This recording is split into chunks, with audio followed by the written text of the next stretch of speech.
You think you know courage? You think you understand sacrifice?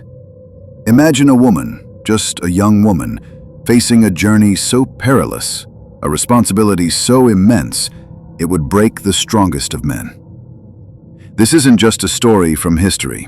This is a blueprint for resilience, a testament to faith, and a shocking revelation about what one person can achieve when truly committed to Allah. She lived a century, saw monumental shifts in the Islamic world, and stood unyielding against tyranny.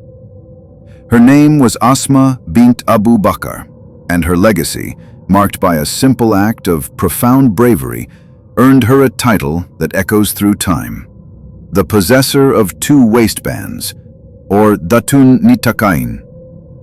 How did two pieces of cloth define a lifetime of unparalleled strength? And what hidden lessons does her story hold for your life today? Get ready, because what you're about to hear will fundamentally change your understanding of heroism.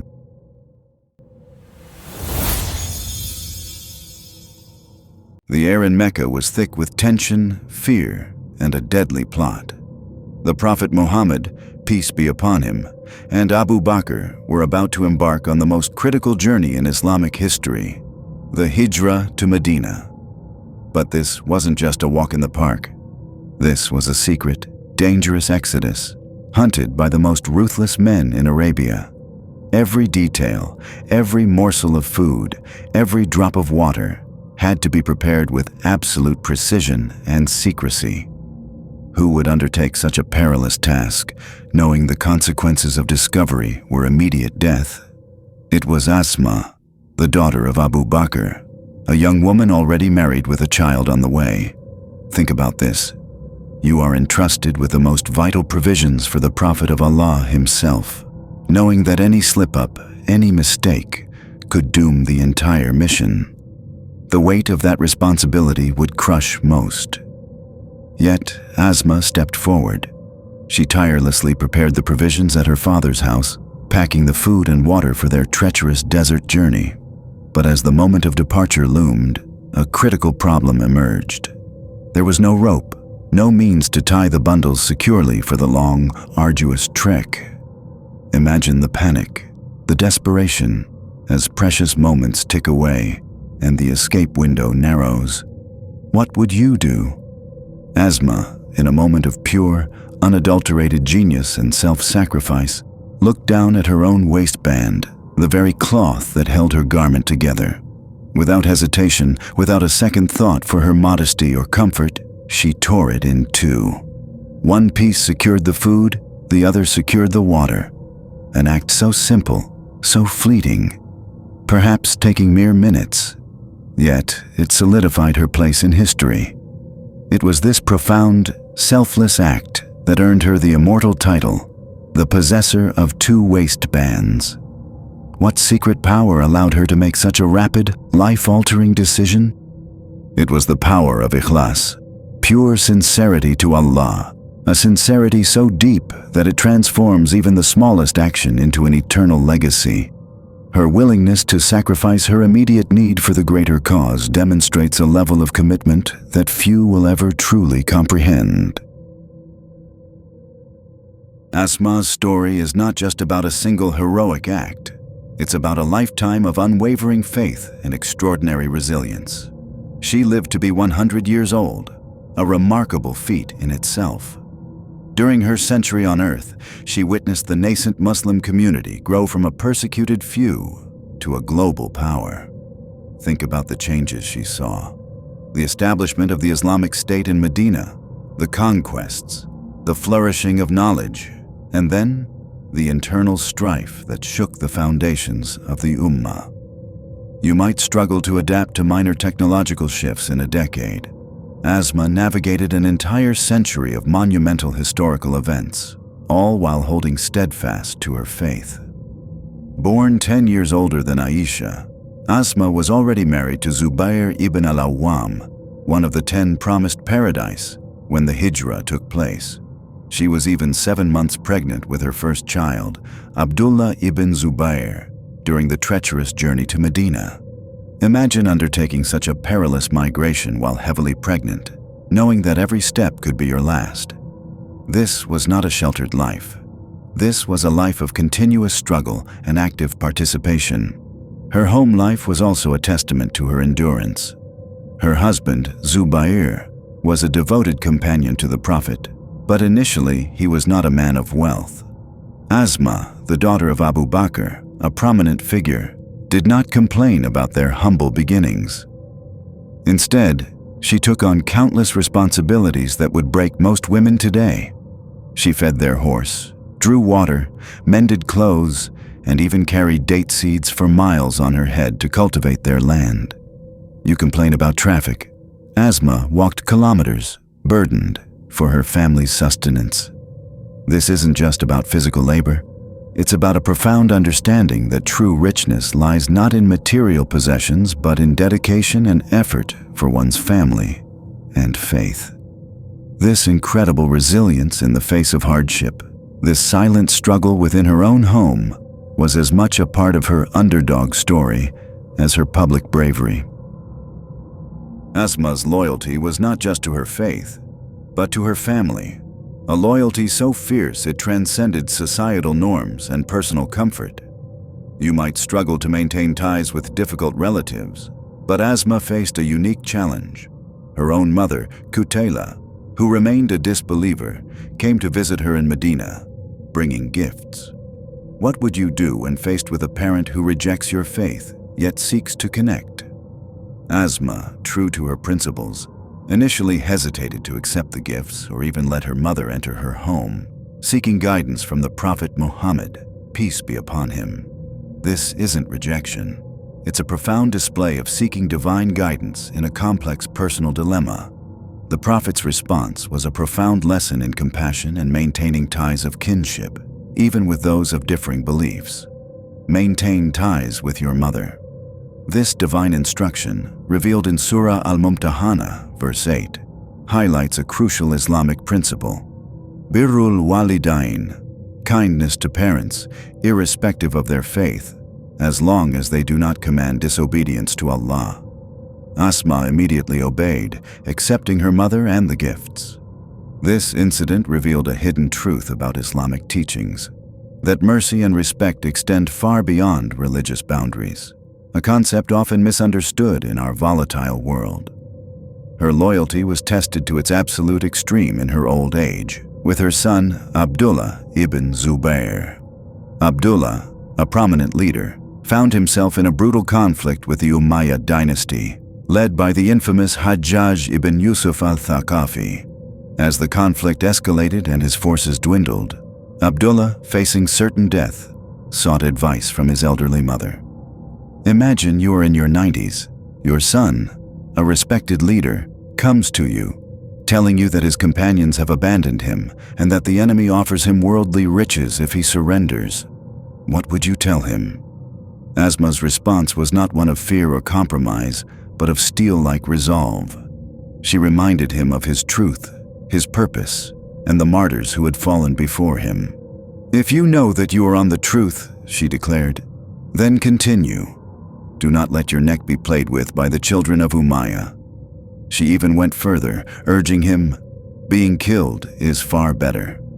This conversation between a centenarian mother and her valiant son encapsulates the zenith of courage and a mother's profound dedication to higher principles. Her words fueled his final, heroic stand. This is not just a story of bravery. It's a testament to the power of a mother's guidance, a guidance rooted in unwavering faith that can transform a seemingly hopeless situation into an act of eternal glory. Asma bint Abu Bakr was not just a woman of action. She was a woman of profound knowledge and intellect, a muhadditha who preserved the sacred teachings of Islam. You might struggle to balance work and personal life, but Asma, despite managing a large household with 8 children and assisting her husband, never neglected the pursuit of knowledge. Imam az-Zahabi states that she narrated 58 hadith from the Prophet Muhammad, peace be upon him. What does it tell you about her priorities, her dedication, that despite the daily grind of domestic duties, She actively sought out, memorized, and transmitted the words of the Prophet. Her active engagement in learning and teaching meant that she was not merely a passive recipient of knowledge, but an active participant in its preservation and dissemination. Her students included prominent figures, even her own sons, Abdullah and Urwa, and even Abdullah ibn Abbas, a renowned scholar himself. This highlights her intellectual standing and the trust placed in her knowledge. You have countless resources at your fingertips, yet often procrastinate learning. Asma, with far fewer conveniences, made it a central pillar of her life. Her dedication to talabul ilm, seeking knowledge, demonstrates that true devotion encompasses intellectual as well as physical and emotional aspects. She understood that knowledge was a light, a guide, and a means to strengthen one's faith. Her life proves that even the busiest individuals can and should prioritize learning. It's a shocking reminder that your excuses for not learning pale in comparison to the challenges she overcame. Asma's generosity was legendary, a distinct quality that set her apart even from other noble companions.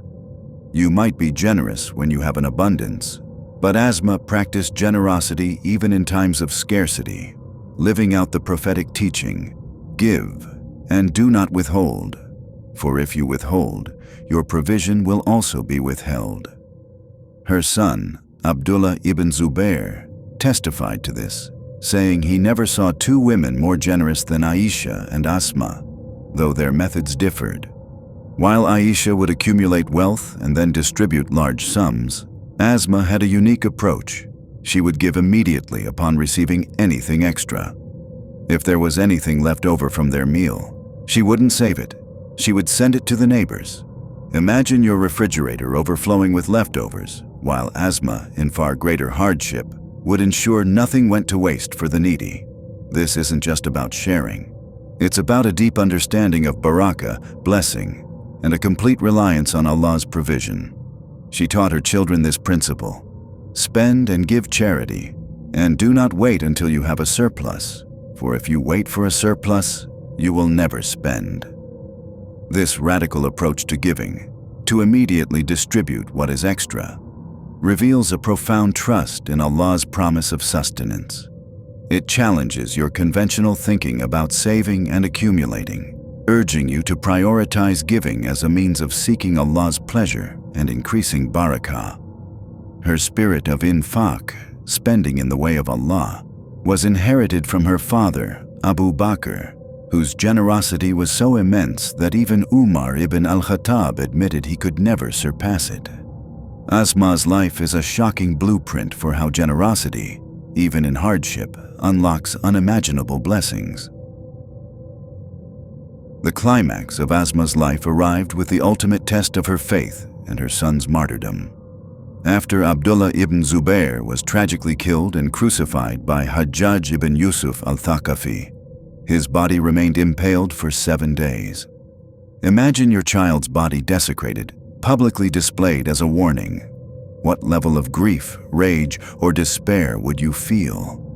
Yet Asma, though heartbroken, faced this monstrous act with a serenity that baffled her tormentor. Hajjaj, emboldened by his perceived victory, approached the ancient Asma, gloating, "How do you find my power over the enemy of Allah?" What a chilling question to ask a grieving mother. Most would cower, collapse, or unleash a torrent of curses. But Asma, drawing upon a century of faith and resilience, delivered a response that echoed with divine truth and stripped Hajjaj of his false pride. "I see that you have destroyed my son's worldly life," she calmly replied, "and he has destroyed your afterlife." This single powerful statement, uttered by an old woman whose eyes were failing, completely disarmed the brutal Hajjaj.